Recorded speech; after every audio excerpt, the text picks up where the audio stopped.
I'm white pilled by this resistance rising up that is questioning government power, and I feel like if the libertarians aren't part of that, we have missed one of the biggest opportunities I've seen.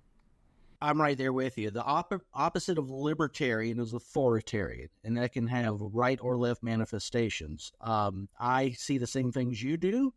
You were there with the Tea Party, as was I, and I saw a lot of similarities between the Tea Party and the Occupy Wall Street movement. One was left, one was right, but they were both against elites and corporate types and people in power screwing them over. I think that's what we see now. A lot of people saw resistance of that in Donald Trump and voted accordingly. A lot of people saw a continuation of that in Kamala Harris and voted accordingly, or voted against that accordingly. I'm white-pilled too. I see a lot of opportunities. I see a lot of people having the right feelings for the right reasons, even if they're confused about what to do, who to listen to, what to say, how to vote. That's okay. We're all human beings, but their intentions and their reasons are correct. Their gut is correct. And yeah, I am very optimistic about what happens over the next 4 years and even beyond, what that legacy could be if it turns out in the positive waves that we hope for. Cool. Let's check in 2025 and see how foolish we look. See how foolish we look today. But Let's do it.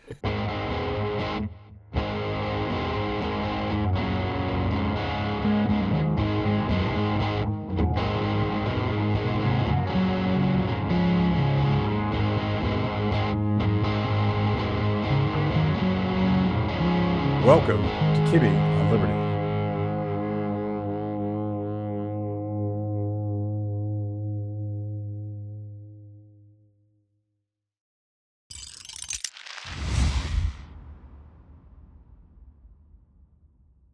It's funny. I actually read the DOGE executive order because there was all this right.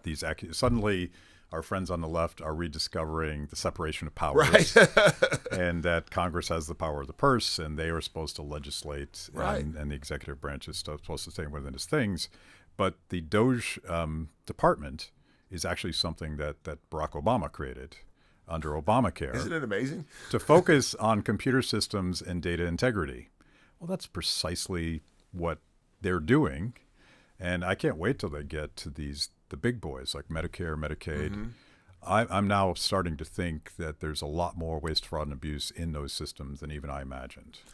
I would tend to agree. Obviously, that's just impressions that we have. But, I mean, you can just see the kind of nuggets that they've thrown out thus far. Probably for you and me, we're like, we thought that all along, but for the average person out there who doesn't pay that close of attention to these things, it's probably shocking to see that we fund transgender studies, or creating transgenderism in rats. Right. That we're sending money to China to do experiments and torture dogs. And those are just that's not even the big stuff. Those are the best programs. But those are actually the small dollar programs. Yeah. Imagine what happens when they get to the big stuff. I'm generally not a big one on executive orders. What he's doing is pretty amazing though, because a lot of what he's doing is actually just turning back other executive orders. Yeah. He's not really legislating in that way, which is the problem with executive orders. So this, I think when President Trump won in 2016, I think they were a little surprised when they got into office. And I once heard him at a private event say that he was new to politics, mm-hmm. and he didn't really know what he was doing because he was brand new. Right. This time they know what they're doing. Mm-hmm. I mean, it has been impressive. I think Susie Wiles is brilliant. And these first 2 weeks have been amazing, but it's only the first 2 weeks. Sure. And then, as you said, eventually, you start losing that momentum. And the problem always is, hey, I'm with you with everything else, but man, I can't be with you on that one. Mm-hmm. And everybody has their one thing. I think that he's made a lot of progress over these first couple weeks.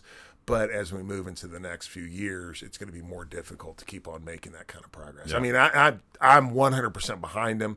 That's just unfortunately the way politics works.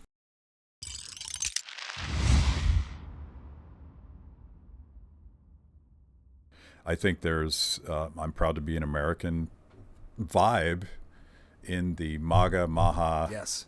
My team gets mad, but I think there's something called MAFA, Make America Free Again, because there was an explicitly libertarian piece of the Trump puzzle this time. I voted for Trump and I vocally supported him. I don't think he's perfect. I think there's plenty of trouble, but the choice to me was crystal clear. It's just like a pointed statist with the worst voting record in history who's just like always lying to Trump, they all lie, Yeah. But I mean, it's one of the things that's so interesting about the time we're in right now is you have this sort of crazy chaos where you've got Trump and Elon both tweeting every move they make. And I think the criticism that this has got oligarchic elements is completely legitimate. He's the richest man in the world and a military contractor. So that's weird.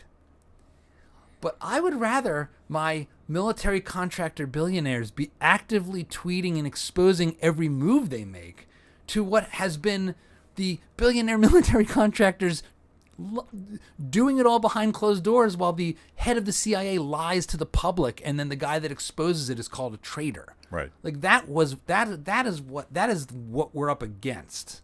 Like, we're not up against enlightened, elite diplomats who are refined and who are smooth with their words and they're very, Pete Buttigieg types. No, that's just a mask. All that's fake. That's all fake. Yeah. I would rather have and maybe this is just the South Philly in me, but right. I would rather have, I would rather have them scream and go F yourself on Twitter than right. being all genteel while they murder people all around the world. I sort of love the fact that a sitting president will drop the F-bomb in a press conference.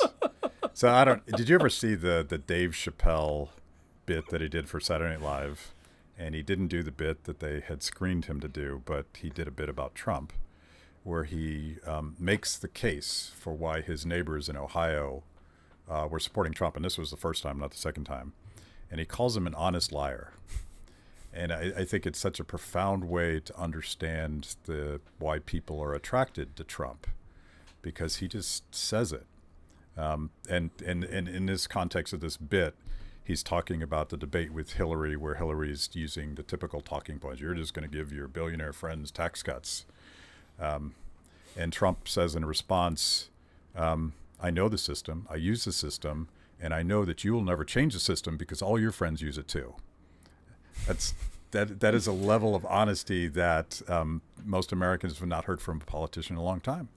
I think one of the things that is part of the distinctly American culture, and you really hear this when you travel abroad, is that we are a cowboy country. Like, in some respects, this sort of the crazy crudeness of Trump is very American. Yeah. He's what the Europeans have always thought we were, even when we had the genteel presidents. Do I wish he was even better on philosophy like Ronald Reagan? 100%. But I think you dance with the one you came with it, right, to some extent. It's like we have the choices we have, and I think there's also something really interesting about where we are right now, which is, so he comes into office in 2016, and it can be reasonably hand-waved as a bizarre fluke because Hillary was a particularly corrupt and despicable candidate. And yet she won the popular vote by a decent margin, so it's like, okay, this was weird, and he was the TV guy, and he's in like half of the rap songs of the past 30 years. This doesn't say anything about what's happening in our culture or our politics, really. And then he's out of office, and we go through this sort of COVID woke communist revolution in the society. And now he comes back having won every county by larger margins than before. Like not one county shifted to the left of 2020, as I understand it.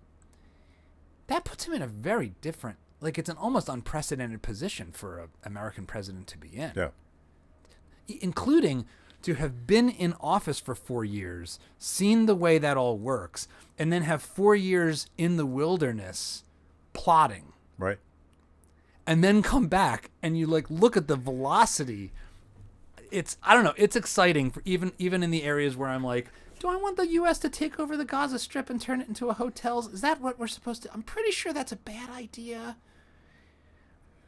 And yet, there is still like a silver lining in that level of disruptive rhetoric. There still kind of is. I'm not like, I'm not pearl clutching on anything on this front. There's a method to his bluster and lunacy sometimes that I definitely didn't appreciate in 2015 when I was running a Rand Paul super PAC against him. Yeah. Like I thought he would be. Yeah, I didn't vote for him in 2016. I thought he would be a dangerous, particularly on foreign policy. I thought he would be dangerous. And it turns out that the bluster in practice was more about restraint. It's funny because he's not especially ideological, but he does have a pretty consistent position. Some of it good, some of it not great when it comes to international relations. I think he's not great on trade. He views it like some zero-sum game where it's America, the corporation, negotiating with Japan, the corporation, or China, the corporation. That's not how trade works. Although the way he's used the bully pulpit of threatening tariffs does seem to at least get other national leaders to move on things. So, if he'd use it to reduce tariffs, that would be ideal in my world. I think his Achilles heel is if he actually creates a trade war, he will destroy his presidency. Yeah, because people are still hurting about not just the cost of eggs, which is more complicated than other inflationary food, but they know how much stuff costs in their cart, and if that keeps going up, this is how presidents lose.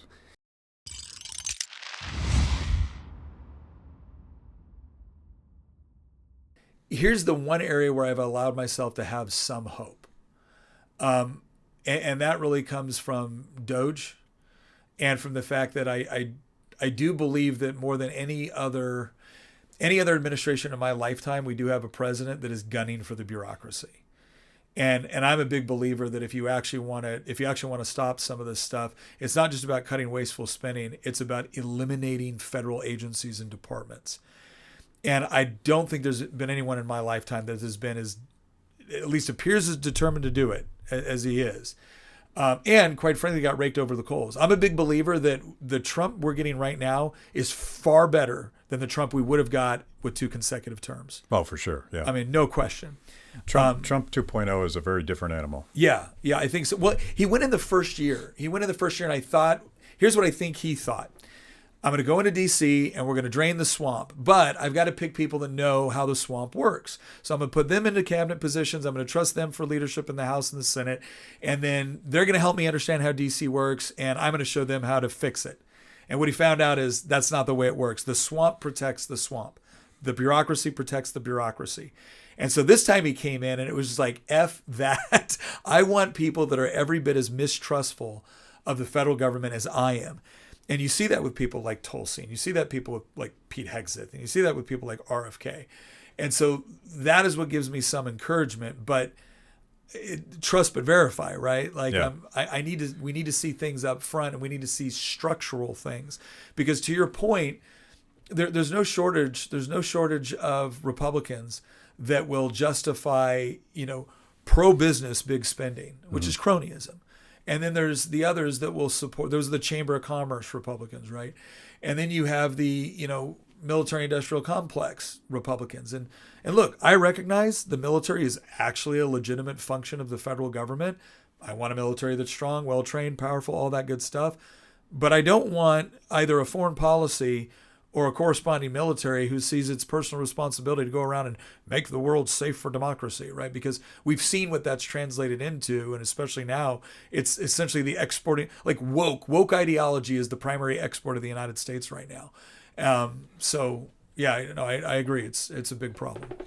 So the the context for this, and maybe I already said this, I don't know, because I just did this other podcast, but Trump is threatening once again to primary Thomas Massie, and which he's done before, and to I won't defend Trump on this, but if I were to put myself in his shoes, what he's doing is he's sending a signal to other Republicans, don't disobey. Yeah.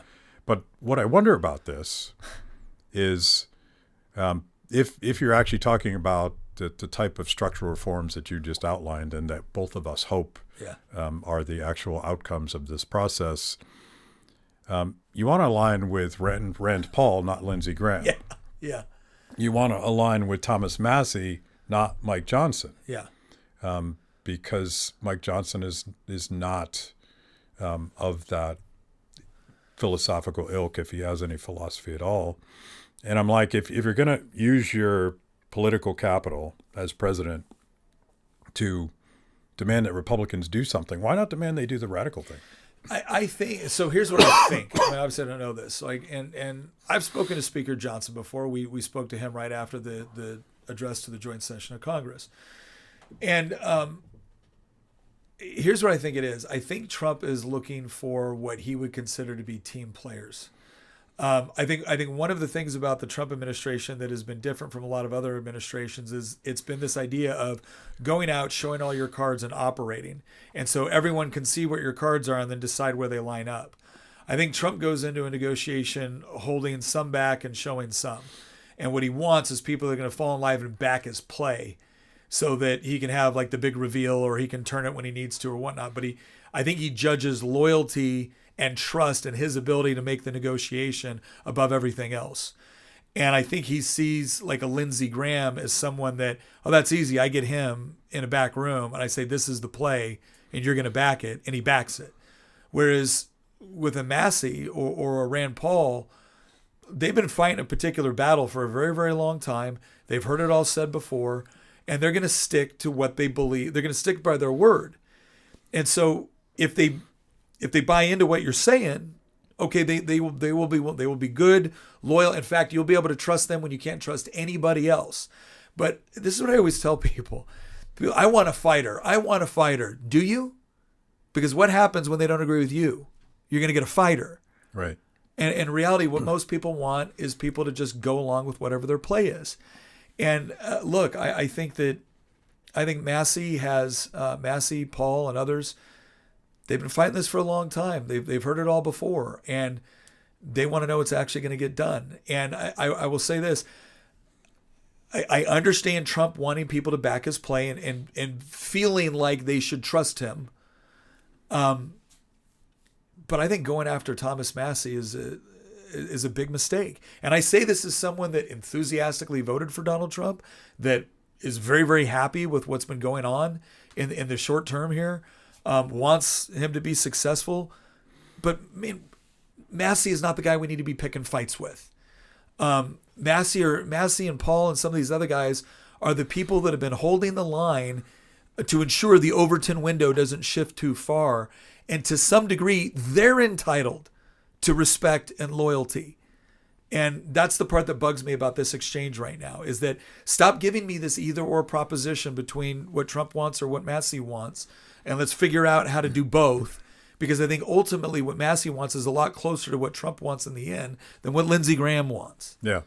There's all these lines, tenuous lines that hold Trump 2.0 together.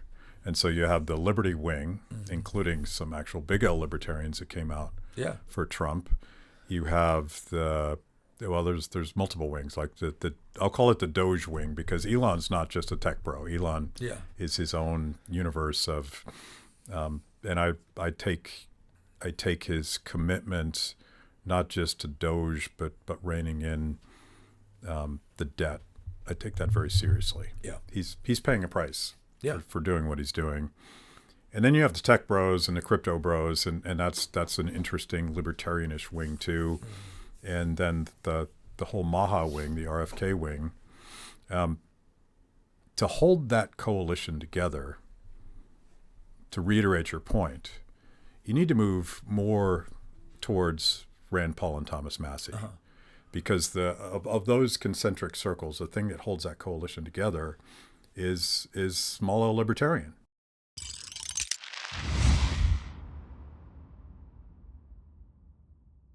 I'm old enough to remember when sort of the radical protectionism that we're debating right now was exactly what Bernie Sanders wanted.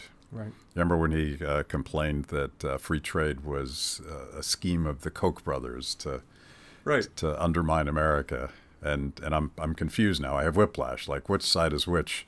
But digging into the history a little bit in preparation for this conversation, and President Trump's new favorite politician, McKinley, he was sort of the not the granddaddy, but one of the OG protectionists of his time as a member of Congress before he became president. And back then the Republican Party was protectionist, and the Democrats were free trade. And McKinley actually ended up losing his job as a congressman because of the tariffs that he successfully pushed through, and Republicans got trounced in the midterm election.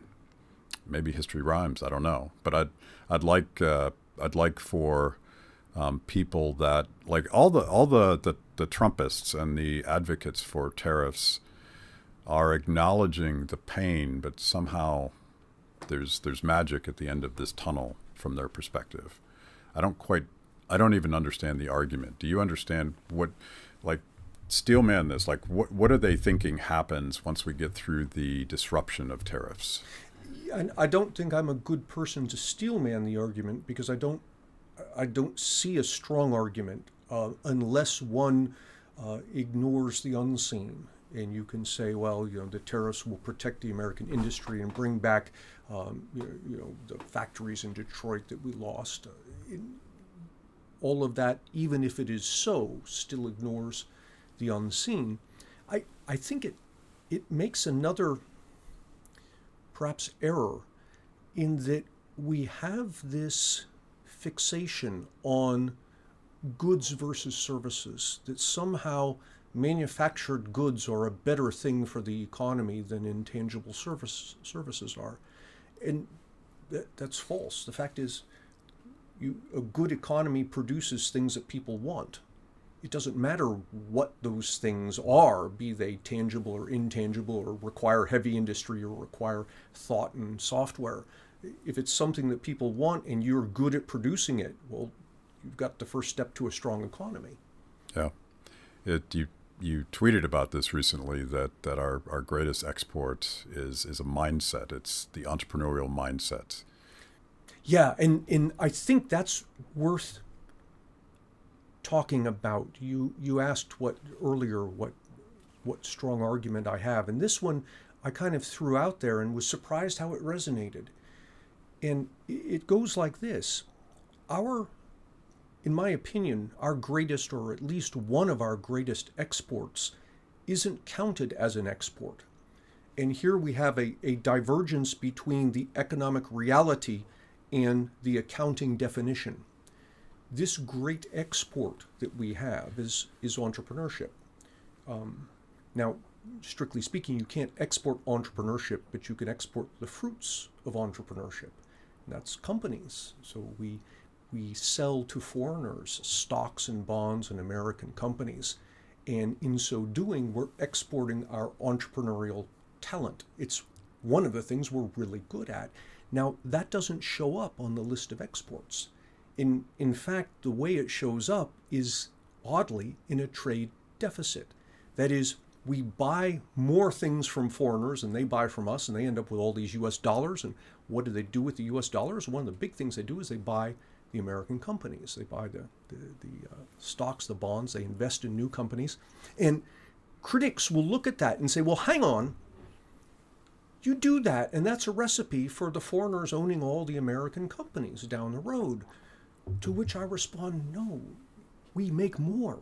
That's what we do.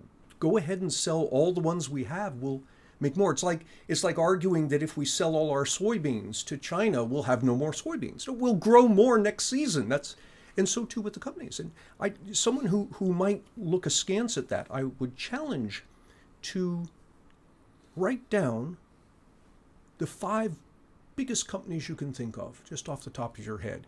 And I guarantee you, if we took those top 5 companies of a bunch of people, 90% of them would be companies like Tesla, Microsoft, Nvidia, Apple, Amazon, Google, companies that were all founded in the past 30 years, 35 years.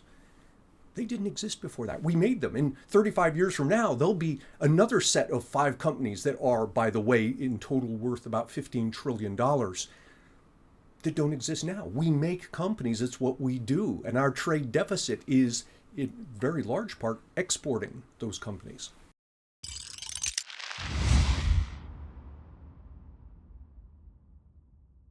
I have this wild idea. I haven't yet gotten anyone to take the bet, but I have this idea that someday a Democrat will sit in the White House. Someday. I don't know when. Maybe. Whoa, I don't know if that will ever happen, Matt. Is there any precedent for that? I don't know. I don't know. And we're creating all these extraordinary executive powers. It's great. What could go wrong? Nothing.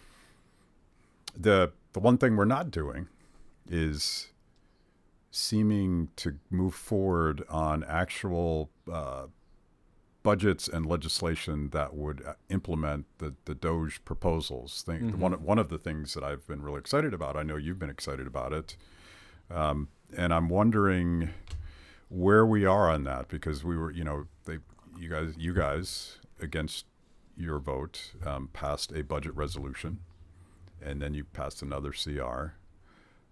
And I didn't see any of the DOGE and that stuff, but I assume the appropriations bills are slaving away to get these done.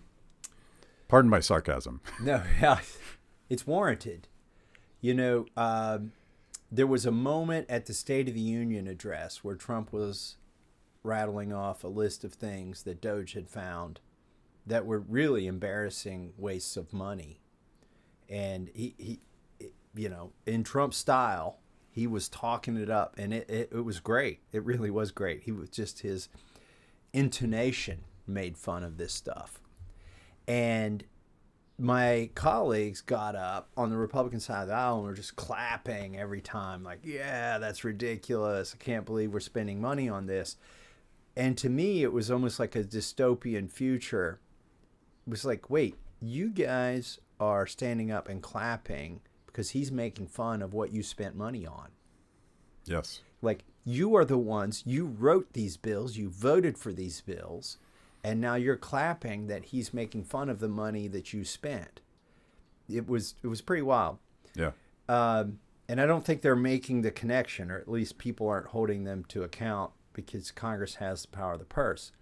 Now, DOGE has found a lot of things, a lot of wasteful things that need to be cut. It adds up to billions of dollars. The problem is we have trillion-dollar problems, and DOGE has billion-dollar solutions. Now, I hope that we do cut that ridiculous money, but last week and this week, particularly this week, I got excited. We were supposed to come to Congress and vote on rescissions. I was like, whew, finally. Rescissions, by the way, are a way to cut money, and you don't need 60 votes in the Senate. You can do it with 51 votes. So because we have a majority in the Senate and the House, we could actually consummate the things that DOGE has done. And unfortunately, we passed a continuing resolution that funds all the things that DOGE.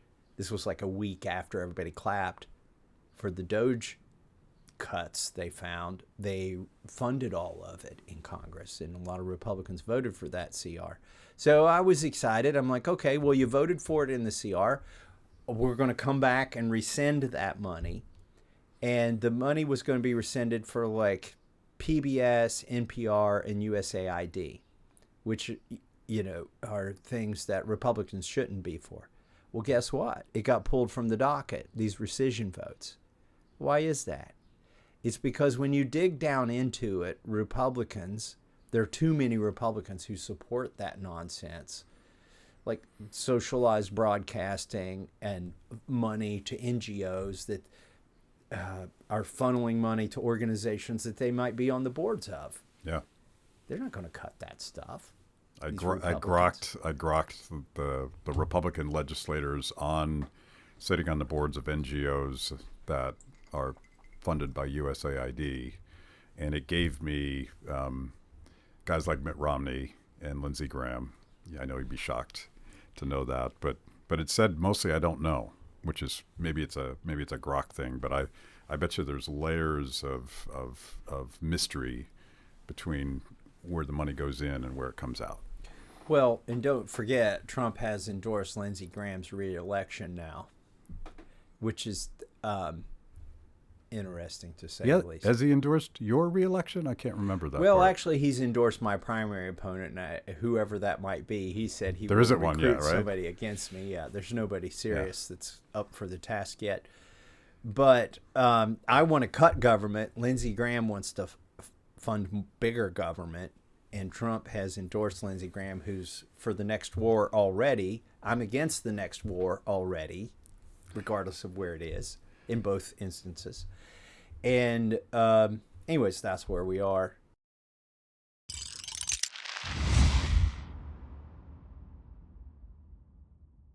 Speaking of mean tweets, as we speak, there's kind of an X-war going on between Elon Musk and President Trump, because Elon came out, I think, yesterday and said this bill, echoing everything that you've been saying, this bill is a big spending boondoggle, and it undermines everything that we said we were going to do. And now President Trump is shooting back. But at least he's not shooting at you anymore, maybe. He's redirected your target. I don't know. I don't fear controversy or the interaction with the president. I think that the fact that you're getting flack shows that you're over the target, as they say. And the principles are too important. And this is never really, but this isn't about me. This isn't about Donald Trump. This is about principles that pre-existed before any of us.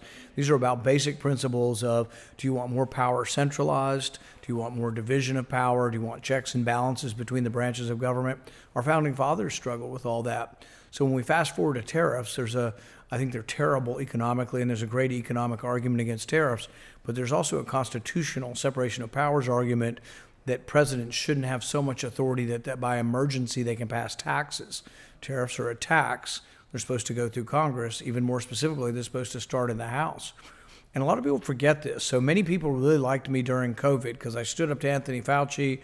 I stood up to emergency powers. Our governor took emergency powers. He shut down churches. He shut down gyms, restaurants, hotels. He asked you to present papers. If you left the state, you had to present papers to get back into the state. Most of these things were struck down by court, but almost every Republican said no one man should have that kind of power. So we passed emergency reform in our state.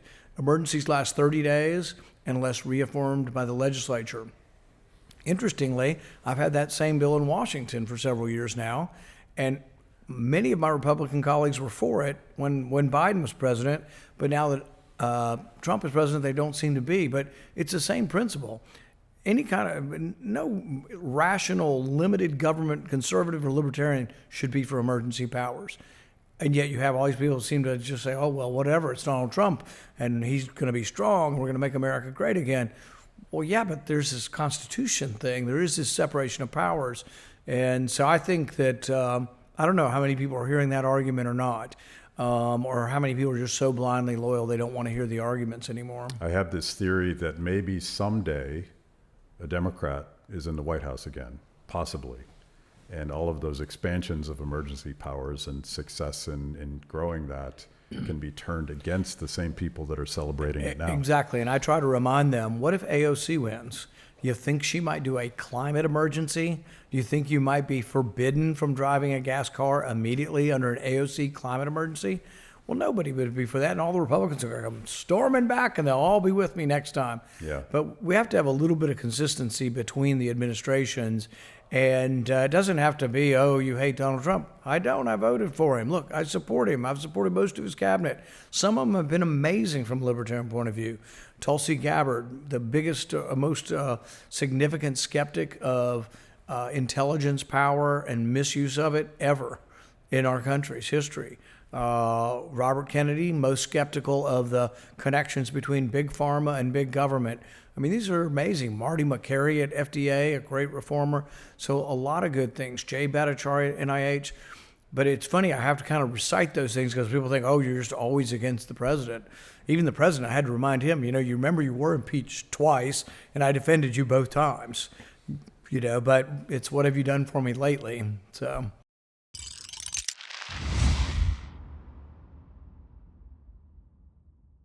I feel like you're the right person to grade the first 4 months of the Trump administration on economic policy, tax policy, spending policy, the T word, tariffs.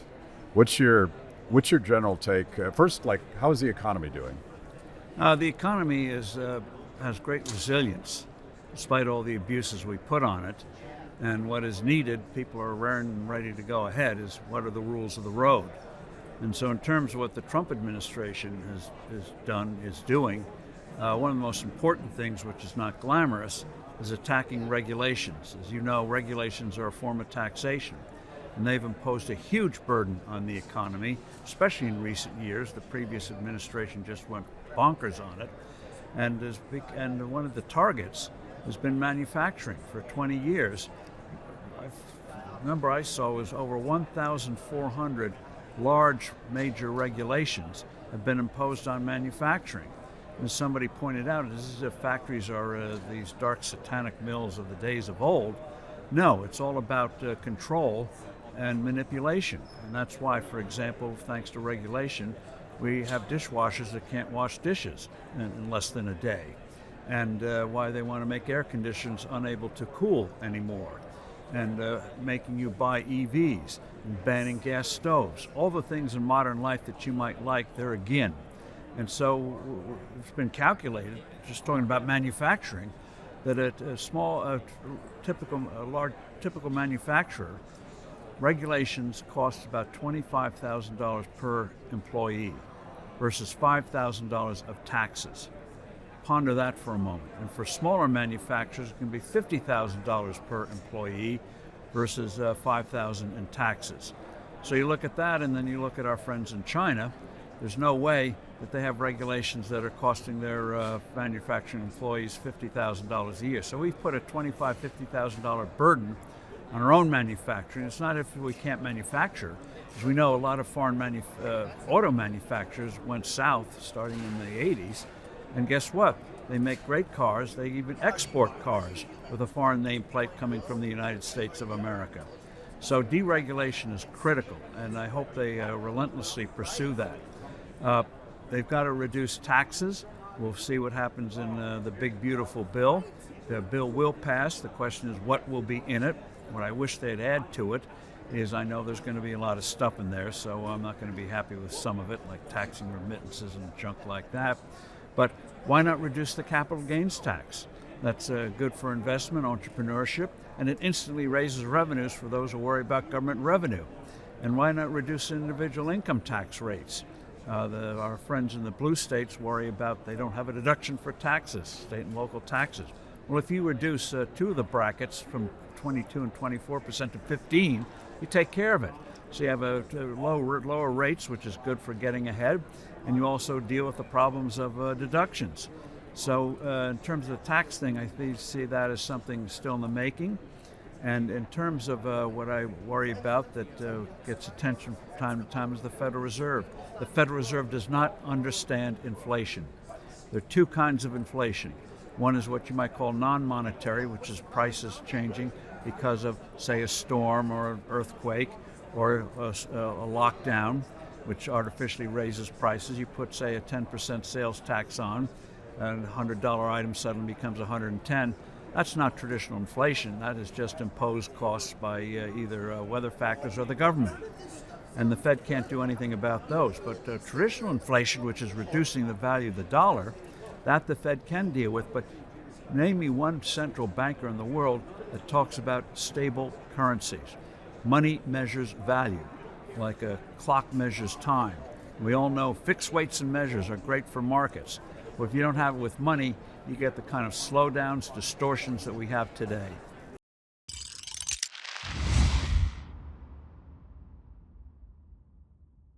This is going to be an unanswerable question, but how does it, you spent 12 years. Close. 11 and a half. Yeah. Fighting for your son's freedom. Yeah. How does it feel now? Well, it was very surreal at first. It was almost hard to believe, honestly. I really didn't expect a full pardon. We didn't know what to expect, really. I did trust that Trump would do it because he pledged twice, and he told me personally he would. But it was still very surreal, and at times it still is. Yeah. But and it feels great.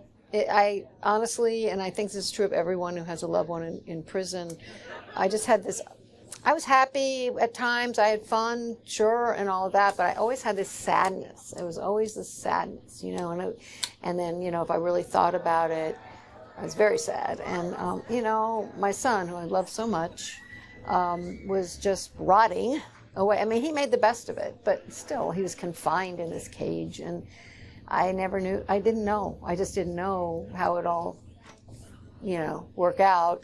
And I just knew that I had to do everything in my power to get him out of this situation. And I was willing to do it till I died, and because I just couldn't. So I don't have that sadness anymore. And it was like a day or two after it happened, I was in just a parking lot, walking in the parking lot in Tucson, and I was just like, felt so happy, and I hadn't felt that happy in so long. It was like this sadness went away. It's people who have loved ones in prison, they're doing time too. Yeah.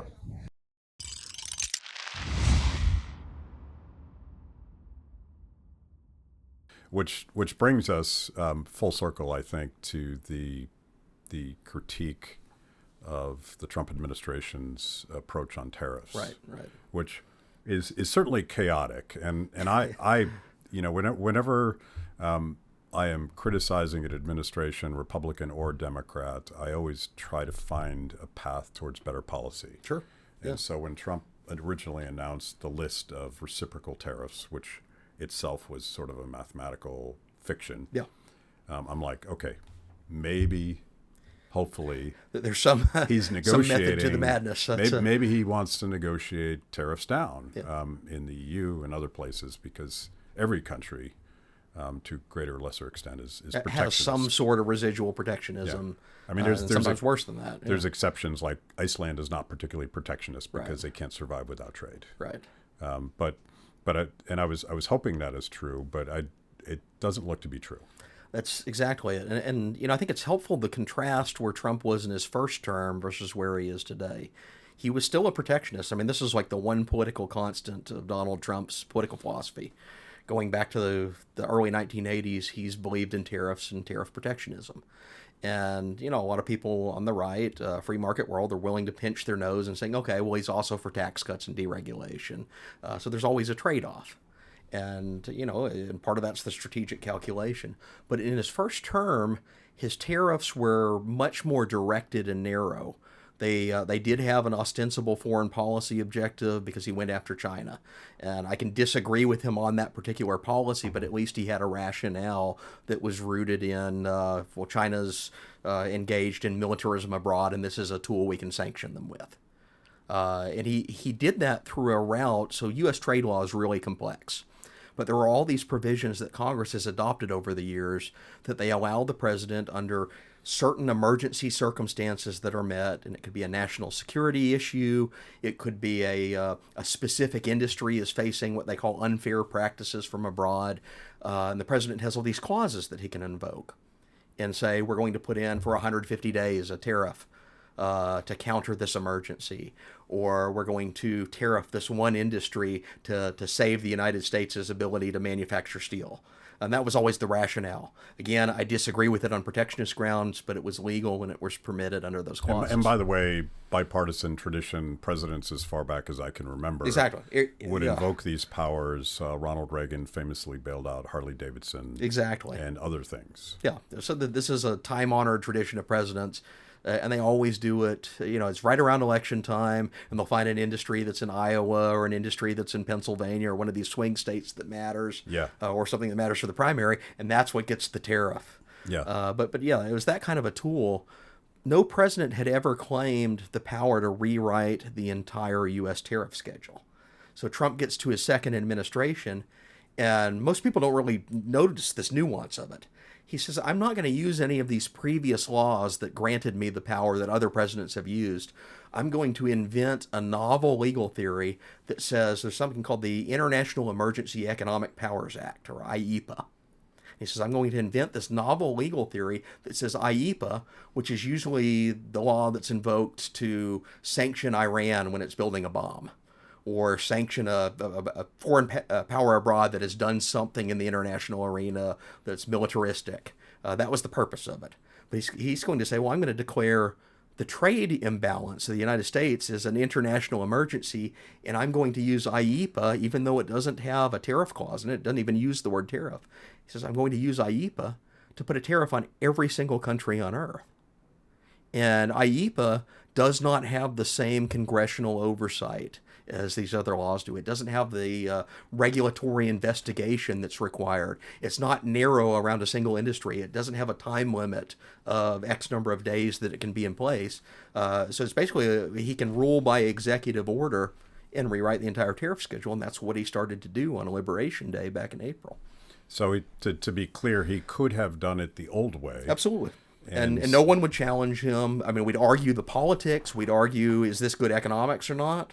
But we'd have that debate. There'd be votes in Congress. There'd be hearings, all the usual procedures. But he chose not to do that because it had too many obstacles and requirements to meet, and it didn't allow the sweeping power where he can rule by, he can decide on Tuesday that the rate's 25%. Thursday, he's mad at the ambassador, and the rate jumps to 45%. Right. And it's just a new executive order. It's fascinating because I had Senator Rand Paul on my show several months ago. I forget the timing, but he was thinking, as someone that is philosophically and economically and America first opposed to tariffs, and there's clear rationale for all those positions. He was like, unfortunately, Congress has ceded the president a lot of power on this stuff. He was thinking of the way Trump did it. Yeah. And this it's honestly quite reckless because the chaos of unwinding Trump's tariff regime for the Trump administration, for the interests that they have, is going to be incredibly chaotic. And the longer it stays in place, the worse it gets. If we go back to, when Trump started using these powers, of course, it gets challenged in court. And it's a very solid case. They filed it originally, and this is the VOS selections case, the one that's now headed to the Supreme Court. But it was filed in this obscure U.S. Court of International Trade, which is a nationwide jurisdiction court created by Congress to only hear basically tariff disputes. Of course, these are never in the news, and suddenly this national constitutional implications case is in the news. And the lawsuit basically says the statute Trump is using to impose these tariffs does not sanction tariffs. It doesn't even mention the word.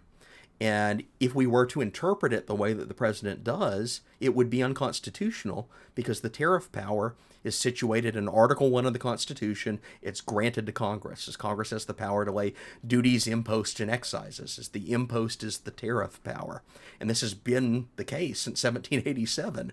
Now, Congress, they grant some of that authority to the president, but it's a discretionary authority on Congress's own parameters. It's not, Mr. President, you get to go rewrite the tariff schedule that we've passed into law. It says, here's the tariff schedule we've passed into law. You have, within these parameters, the ability to vary it. That's always been the historical approach. Going back to the 1920s is when they started creating that power. And the Supreme Court reviewed it back then. They said, okay, as long as there's an intelligible principle that's put in place around the statute, Congress can grant some of these powers to the presidency. But it's not a blanket license to do everything as Trump has interpreted. So the court hears this case. It's a very quiet proceeding until they hand down their ruling. It's a 3-0 ruling against the administration at the end of May that says this is an illegal and probably unconstitutional claim of IEPA's powers by emergency decree. You've not met the basic constitutional standards. And they use arguments that are fundamentally conservative. They're originalist. They are principles such as Congress cannot illegally and unconstitutionally delegate its power to an executive branch agency. They are principles that say on questions of major political and economic importance, Congress itself has to set the guidelines. The president can't interpret that.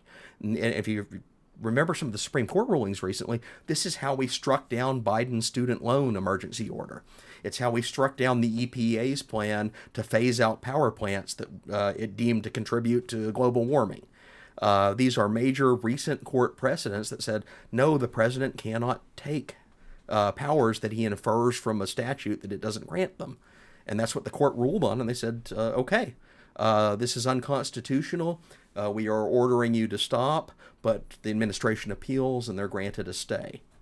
And that's been months of legal jockeying, but throughout those months, while the case is playing out in the court system, the Trump administration has not only continued to do the same unconstitutional behavior, they've ramped it up.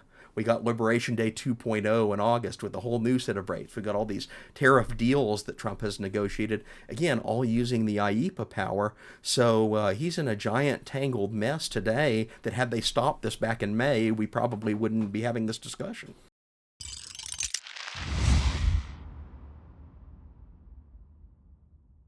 If you look at the polls, you do see that there's a real disaffection for President Trump. People are disillusioned with what he's done so far. And I think that gives, and people are also, by the way, at the same time, very happy nationwide with someone like Thomas Massie. And he put up something on X the other day about where his donations are coming from. And it's broadly spread throughout the country. And these are small, low-dollar donations. So his popularity is nationwide. He's become a national figure now. And Trump doesn't realize by attacking him, he's actually helping Thomas Massie become a national figure. I mean, God willing, maybe, it would, propel him into a presidential race. I don't think he would want to do that, but it certainly could. Yeah, well, it'll be very Ron Paul of him to get forced into running for president. He would have to be forced, against his personal wishes.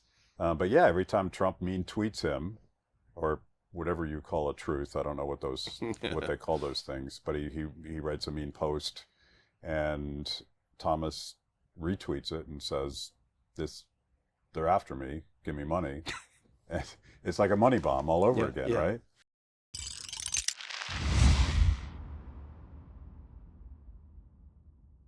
The president himself has called the Epstein files a hoax. And we know it's not a hoax. My press conference with Ro Khanna involved almost a dozen survivors of Epstein's sex trafficking ring. And they were there to tell us there are other men who they were trafficked to.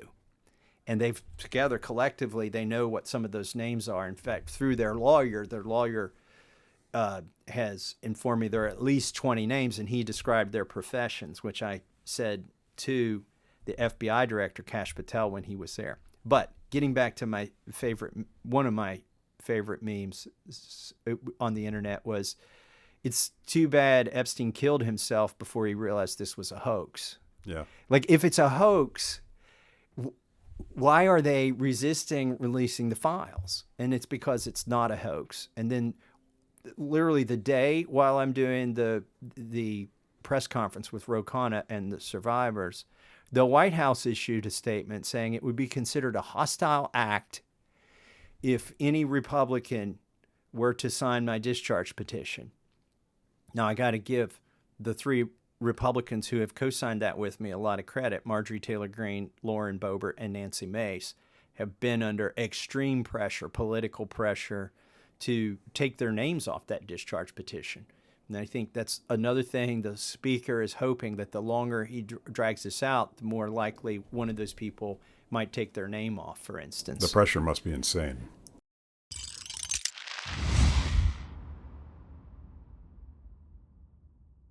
And you and your colleague at Cato just wrote a piece for the American Conservative.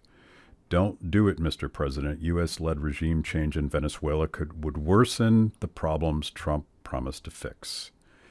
And I want to start, and I should give a shout out to Senator Rand Paul, who has been quite lonely on the Senate floor, pointing out that the ostensible rationale for the ramping up of the U.S. position vis-a-vis Venezuela and Maduro is that they're running fentanyl on these drug boats, and it's almost laughable propaganda because why do you think it is laughable propaganda? Well, yeah, because for starters, by the government's own admission, by just from the DEA, the amount of fentanyl that comes transited through Venezuela is minuscule, right? Most of it comes from Mexico, precursors in China. Some of it's made domestically, also made in Canada, smuggled overland into the United States from Mexico. So the idea that there is some fentanyl pipeline running itself out of Venezuela that can be easily closed by interdiction, lethal interdiction, I might say, legal interdiction by the U.S. Navy is absurd. It's funny because now they've kind of muddied the waters, especially because you'll see people talking about cocaine. Okay, well, it's not fentanyl, it's just drugs. Okay, well, they've obviously shifted the goalposts there, and even then, cocaine now, the big market is Europe. It's not even necessarily the United States. So they've muddied the waters with these categories in order to create some kind of casus belli. Yeah, and I'm old enough to remember when Barack Obama was doing these extrajudicial killings. That's a mouthful for me. That conservatives were the first to say, whoa, you don't have the authority to do that. Only Congress can declare war, particularly when it comes to droning American citizens. And we mostly agreed on that. Maybe Lindsey Graham and John McCain was on the other side. But now a lot of conservatives are like, America, F yeah, let's get those guys. It seems like a dangerous precedent. Well, it certainly is, because if you just look at the path that got us here, right? This was the president earlier this year designated a bunch of cartel organizations as terrorist groups, including one of them, TDA or Trendiagua out of Venezuela, and if you look back at the targeted strikes, kinetic action, whatever euphemism you want to use in the Middle East, at least those were conducted under authorizations for use of military force, often tenuously, sometimes very thinly, but at least there was something. With here, there is no authorization for use of military force, at least not yet, in Latin America. So this is just being done without any kind of top cover from Congress.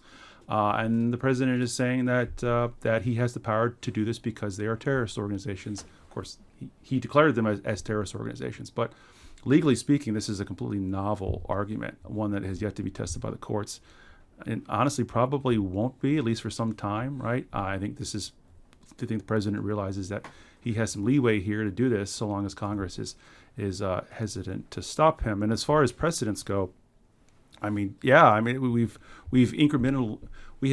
gotten here incrementally, and I think this is true. I hate the phrase Rubicon, right? Because it gets used a lot. I think we truly have crossed one, and I think at best, and I use best in scare quotes here, this is going to be used as a pretext for some larger military action, just called war. That's what it is. Yeah. In Venezuela. Yeah. By the way, we've probably crossed the Rubicon. Yeah, there's some sort of joke in that, and obviously Marco Rubio is kind of the ringleader, former senator from Florida. He's been saber rattling about regime change in Venezuela as long as I can remember. But why, the idea that the Trump administration, the America First foreign policy, everything that Trump has represented and ran on successfully in 2024, why such a radical shift? Do you have any understanding of the dynamics that would lead because to me it looks like the neocon agenda has just run the boards within the Trump administration? Well, I think on this particular issue, you basically have three ways of thinking, or three camps. One of them is the Marco Rubio, the neocon, particularly those in South Florida, who, as you say, who have been hard up on doing this for at least 15 years now. But also, you do have the drug issue, which the president has always been quite hawkish on. I think we need not forget that. I mean, even going back to his first administration, he talked about doing this. And then I think there's also a third component, which is this kind of great power competition that still appeals to a president like Trump, who, well, yes, he ran against endless wars, nevertheless still talks about American strength, American power, American greatness.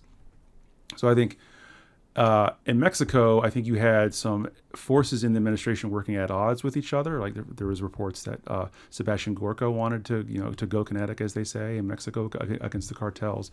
But at the time, Stephen Miller, who was sort of running the president's immigration operations, was hesitant to do that because it would, in theory, and I would think, probably almost certainly in practice, create migrant flows that would make his job more difficult. But I think with Venezuela, I think that break on military action has been released because, I mean, this is Venezuela is diplomatically isolated from the United States in the way that Mexico is not. They can do this incrementally through naval operations in a way that doing so in Mexico with ground operations could create all kinds of contingencies like civilian casualties. Never mind the people actually on the boats being killed. But now with Venezuela, that roadblock has been lifted.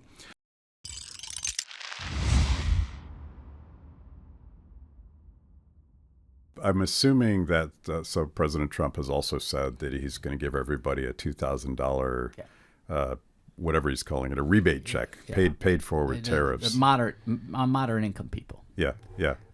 Yeah, and it goes to the Treasury. He doesn't have control over that. That all monies have to be dispersed by Congress. So he needs Congress to help him. You can't just be handing out $2,000 without some sort of congressional action. So that also. And plus, the money's been spent. All our money's been spent. We have a huge deficit. It's not like we have a bunch of money where you can, in Virginia, okay, we had a surplus. And the legislature and the governor sent it back to us, right? We had a surplus. So we don't have that in America. All the money's been spoken for, plus for the next 4 generations. So speculate some more, because when I saw the president do that, I assumed he was trying to create a political constituency for tariffs that has not emerged otherwise, and somehow that would pressure the courts not to shoot down his tariff authorities. Do you buy that as a plausible play, or is he just pandering? I think he does want to make a constituency, and he does want, if people aren't getting that money, he wants them to blame the congressman and not him. I think that's true. Mm-hmm. I don't think you can threaten the court in that way because they don't care that much. I mean, that's like a real long bank shot with a lot of balls spinning before it gets to them. Yeah. Well, let's revisit this question of executive authority. The entire purpose of your litigation team is to rein in the power of the administrative state. That's sort of what we were promised from this administration. We're gonna gut the deep state, the administrative state. We're gonna rein in the swamp and all this arbitrary power that these faceless bureaucrats have. Make the case as to why MAGA Republicans should still demand that be done. So there's 2 different ways to rein in the administrative state. The Trump administration wants to make the entire administrative state automatically responsive to the president's whims. Okay, there's a new Netflix out, Lightning Strikes or something. It's about the assassination of President Arthur, so he's the guy who put in civil service reform, right? So because the way people got jobs in Washington was so corrupt. And the Republicans were the main beneficiaries, but it got so corrupt that the Republicans, who controlled everything, said, okay, we need civil service reform. And so Chester Arthur comes in, they put in all this civil service reform. That insulation from politics is now bothering the current Republicans because they believe the people who are insulated are against them. So the one aspect of the administrative state is controlling the administrative state through the executive. So that's one piece of this. And that's why you have cases like slaughter, where I can fire independent agency people, which we think that's right, but at NCLA. But the other one is arbitrary and capricious activities, that they're just doing it to exercise power for something they want at the moment. The reason MAGA shouldn't be against that second one, and why I promise you they'll be upset with the first one, because when the Democrat's in, he's going to have whatever powers to fire and have all the agencies turn on a dime to whoever the Democratic nominee is, to his. So you don't like it for that reason, because it's not settled. It's not. You never know what the agency's going to do, because it all matters what the big man says, not what the law says. So that is that problem. But the other problem with it is that you do not want, with your business, in your personal life, you do not want the government to be able to run in a 360-degree direction. You want it to operate within a certain parameter that's understandable to everybody. Otherwise, first, people will be upset and you'll have societal instability, all right? And then you also won't be able to plan your business or life. And when the other guy's going to get in, and I can't say this enough to anyone listening, the other guy's going to get in. You know, it's always the wheel comes around and the next guy gets dunked. That's just the way the world works, especially in America. So look at these powers that Trump is claiming. Do you want AOC to have those powers? And this was a big thing at the argument, even on the IEPA tariffs. Well, how about gas-powered cars? Can the president just put in 50, 70% tariff because of global warming on any gas-imported car? And John Sauer said yes. Well, isn't that why we have a Congress? The Supreme Court has been saying for about a decade now, Congress, do your job. Congress, do your job. That's what Wilbur Bright was. They said, look, Congress, do your job.